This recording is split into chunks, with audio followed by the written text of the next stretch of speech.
terjadinya adalah pada wingtip. Kemudian safety factor yang terjadi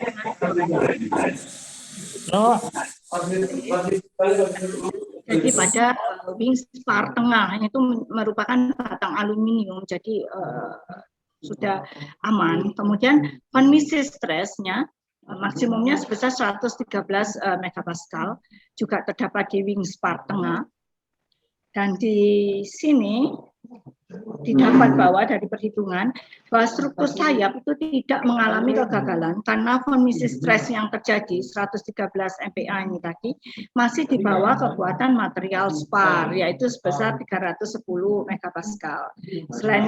Selain itu juga MOS-nya yaitu 1,43, sehingga dalam kondisi aman secara struktur dan perhitungannya. Untuk diketahui bahwa kita menggunakan software Autodesk Inventor untuk menghitung tegangan von Mises ini. Kemudian setelah itu kita mulai untuk pemilihan apa materialnya berdasarkan uji tarik. Di sini kita ambilnya adalah material komposit. Apakah harus komposit? Sebetulnya tidak, bisa terserah, tapi di sini kita ambil adalah material komposit dengan berbagai macam variasi fiber. Dan yang saya sampaikan di sini ada dari berbagai macam variasi fiber dan resin. Itu yang paling bagusnya itu adalah fiberglass dengan fiber carbon resin epoxy. Di sini material komposit fiberglass plus carbon resin epoxy itu ternyata mempunyai properti yang paling optimum, sehingga material ini yang akan digunakan sebagai material utama pada fuselase seperti itu. Nah, selanjutnya adalah manufaktur. Di sini ada mulai dibuat berbagai manufakturnya. Setelah manufaktur semuanya selesai, kita akan ada assembly. Dan setelah assembly, kita melewati proses namanya weight and balance. Setelah itu semua selesai, baru diuji terbang, yaitu flight test. Di sini adalah uji terbangnya cukup berhasil karena ini tadi sudah disampaikan tanpa landasan pacu, berarti ada 3 variasi yang kita ambil di sini sebetulnya. Yang pertama adalah dilontarkan, 2 dilontarkan oleh manusia maksudnya, dan yang kedua adalah dilontarkan oleh alat pelontar. Yang ketiga dibuatkan semacam seperti katapel seperti itu. Dan ini dari gambar bisa dilihat bahwa sudah bisa terbang dengan baik untuk flight test yang pertama. Kemudian untuk flight test yang keduanya yaitu mengenai hasil pemantauan udara, hasilnya juga citranya cukup bisa dilihat, artinya tidak cukup baik sehingga bisa kita nyatakan sudah bisa berfungsi dengan baik. Jadi UAV ini memiliki performance yang cukup bagus dengan penerbangan yang telah dilakukan selama 5 menit 30 detik, itu mencakup seluruh manuver penerbangan dari mulai lepas landas, terbang jelajah, terbang jelajah ini juga ada manuvernya yaitu descending, cruise descending, naik turun, banking, turning, semuanya sudah dilalui dan telah berhasil dengan aman, dan landing juga berlangsung dengan baik dan aman. Kemudian citra udara yang diperoleh selama manuver cukup jernih dan stabil, sehingga membuktikan kemampuan dan stabilitas dari UAV ini. Selanjutnya ini adalah daftar pustaka, dan saya ingin memperlihatkan ada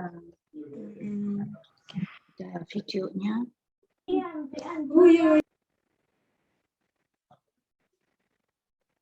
Saya stop dulu yang ini, kemudian video yang saya ingin sampaikan adalah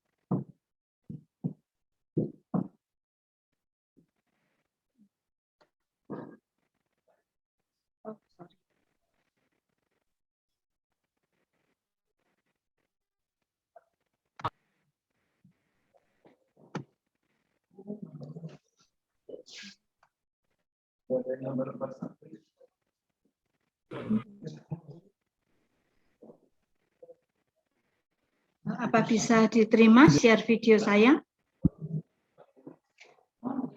Belum terlihat. Ya, belum terlihat. Nah.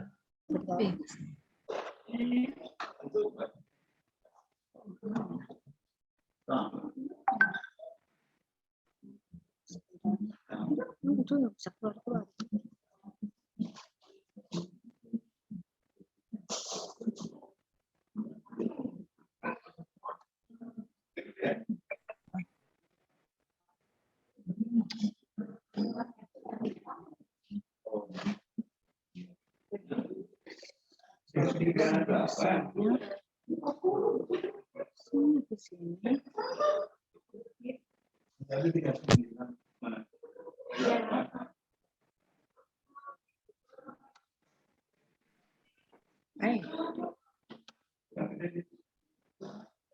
Saya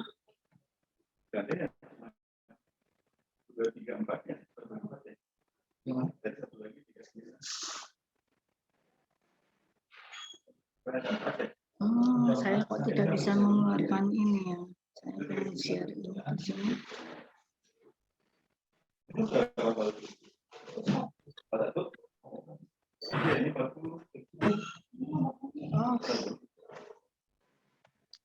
Sepertinya kok tidak bisa keluar.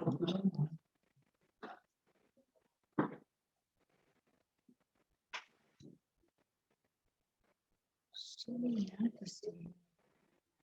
Kenapa nggak mau?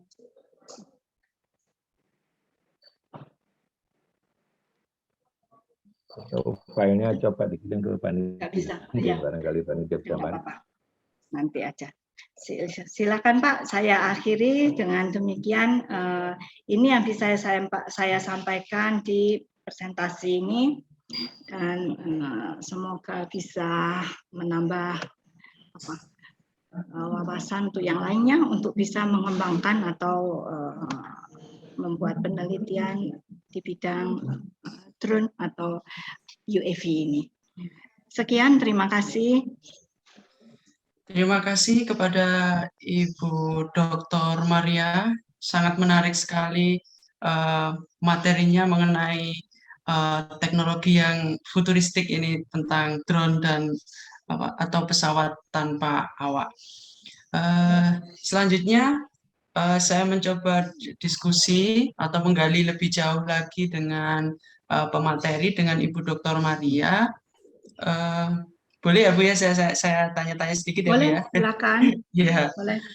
Iya kan, menurut Ibu apa yang paling krusial untuk yang paling harus diperhatikan untuk merancang pesawat tanpa awak ini? Kan tadi ada banyak pertimbangannya, ada perhitungan aerodinamika, ada motor penggeraknya, ada kekuatan materialnya. Kira-kira apa Bu yang menjadi hal krusial untuk merancang pesawat tanpa awak, tanpa landasan pacu ini? Oke, saya langsung jawab ya, Pak Adit.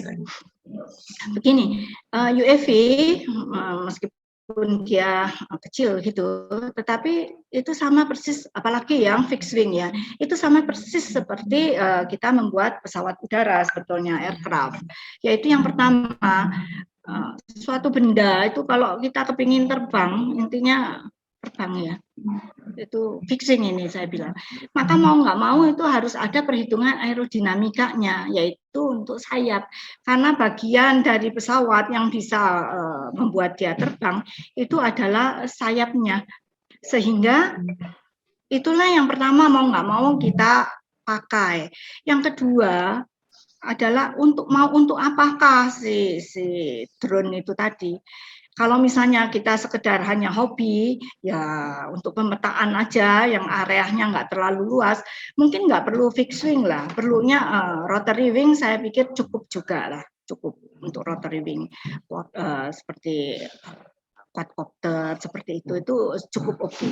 Tetapi kalau kita kepingin jelajahnya luas, kemudian jangkauan areanya juga lebih besar, ketahanannya juga lebih, itu mau nggak mau kita harus pakai yang fixed wing. Tetapi fixed wing ini punya kendala juga karena dia butuh landasan pacu. Makanya itu perlu juga bagaimana supaya nggak pakai landasan pacu. Ada juga yang pakai namanya vertical take off landing, artinya fixed wing, tetapi dia pakai baling-baling untuk mengangkat dirinya sehingga dia bisa take off, bisa landing dengan secara vertikal. Jadi nggak perlu lagi runway. Dan yang kedua tadi setelah aerodinamika selesai nih kita ya, mau nggak mau ya mesti struktur. Karena apa? Karena kalau kita bisa terbang kemudian katakan rontok gitu di atas ya nggak mau juga. Jadi akhirnya semua perhitungan struktur dan material apa yang kita akan gunakan itu otomatis harus diperhitungkan juga. Jadi begini, apa ya namanya, uniknya penerbangan, uniknya pesawat itu adalah tidak bisa hanya dalam satu ilmu. Kita tahu bahwa aerodinamika itu adalah turunan dari mekanika fluida dan termodinamika. Jadi apapun yang mengenai mekanika fluida itu nantinya ya akan masuk ke aerodinamika itu. Kalau mekanika fluida itu dia tidak hanya udara, kalau di aerodinamika itu sudah khusus namanya udara. Sehingga kalau kita di di mekanika fluida itu cenderung lebih luas. Jadi tetap akan bisa menggunakan CFD itu tadi untuk perhitungan misalnya aliran di dalam pipa, aliran minyak, aliran gas, semuanya itu semuanya masuk. Jadi di penerbangan ini enaknya semua apa itu cabang ilmu itu ada. Jadi struktur ada, aerodinamika itu ada, mesin itu ya, grup-grup mesin semuanya akan ada masuk, termasuk nanti produksi material. Kemudian karena ada sistem kendali, ada kelistrikan segala macam itu nanti lebih luas lagi juga untuk di elektro dan mungkin informatik karena kita akan butuh lagi juga mengenai kan yang sekarang juga sudah sangat butuh untuk kontrol segala macam itu. Kita juga menggunakan GPS apa itu. Jadi suatu cabang ilmu yang bisa dikembangkan tidak hanya di satu bidang saja, melainkan nantinya itu akan bisa lebar. Makanya saya bermaksud untuk menyampaikan adalah siapa tahu ada yang tertarik untuk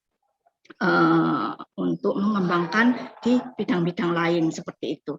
Contoh kalau misalnya untuk pertanian apa segala macam itu juga bisa gabung dengan pertanian untuk pemadaman kebakaran juga bisa seperti misalnya dengan kimia atau seperti itu. Jadi banyak cabang ilmu yang bisa masuk dalam pengembangan drone ini tadi. Mungkin itu yang bisa saya sampaikan, Pak. Wah, iya, terima kasih Bu. Berarti intinya tergantung dari peruntukannya dan semua penting ya Bu ya. Dari semua cabang ilmu itu harus di semuanya itu akan masuk ya. Iya. Betul sekali, betul.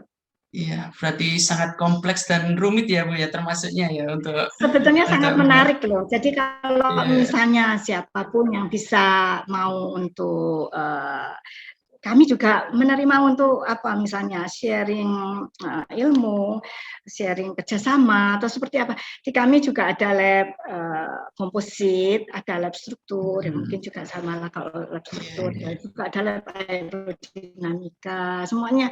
Jadi intinya marilah kalau kita atas nama pengetahuan ya, kalau kita misalnya bisa sama-sama berkembang, itu saya pikir baik sekali begitu.